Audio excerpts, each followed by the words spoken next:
உங்க அம்மாவை நினைச்சா உனக்கு என்ன பாட்டு ஃபர்ஸ்ட் ஞாபகத்துக்கு வரும்? 100 சாமிகள் இருந்தாலும் உன்னை போலாகிடுமா.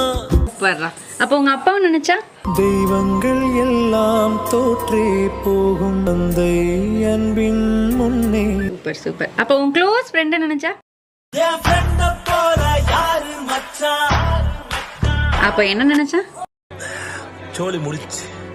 மரணம் என்னும் தூது வந்தது, அது மங்கை என்னும் வடிவில் வந்தது.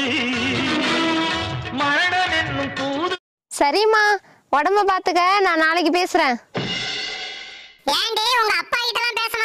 அவரு ரொம்ப பிஸிடி. அவரை பாக்கணும்னா மக்கள் கியூல நிக்கணும். என்னடி சொல்ற? அவ்வளவு பெரிய ஆளா? ஆமாண்டி, ரேஷன் கடையில மண்ணெண்ணெய் ஊத்துறாரு. கேட்டது ஏன் தப்புதாங்க? உடம்புல ஊசி எடுத்து குத்துனா காத்தா வெளியில போகும். அவ்வளவு வாய்வு. வாழைக்காய் பச்சி உருளைக்கிழங்கு பச்சி உடம்புக்கு ஒத்துக்குமா? கண்ணம்மா, இதெல்லாம் வாய் இருக்க முடியாம தின்னப்பட வேண்டியது. அப்புறமா திடீர்னு எந்திரிச்சு உட்கார்ந்துகிட்டு கோதாவரி கோதாவரி, என் வயித்துக்குள்ள யாரோ ஆட்டோ ரிக்ஷா ஓட்டுற மாதிரி இருக்குன்னு அலற வேண்டியது. நான் கோதாவரி கோதாவரின்னு தான் சொல்லுவேன். கண்ணம்மா கண்ணம்மான்னு உன் பேரை சொல்ல மாட்டேன் இல்லையா? யோ, எங்கேயா போற? வெளியில ஒரு வேலையா போறேன்டி. சரி, வரும்போது வெங்காயம் வாங்கிட்டு வா. என்ன வெங்காயம்? பெரிய வெங்காயம் 1 கிலோ வாங்கிக்கோ. அதுல சின்ன வெங்காயமா பார்த்து வாங்கிக்கோ. சின்ன வெங்காயம் 1 கிலோ வாங்கிக்கோ.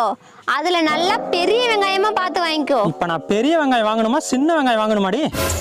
ஒரு வெங்காயமும் வாங்க வேணாம், போய் உன் வேலையை பாதியா. நான் எங்கேயும் போலடி. பயந்துண்டு வாழ்வாரே வாழ்வார், மற்றவரெல்லாம் மனைவியிடம் அடி வாங்கியே சாவார்.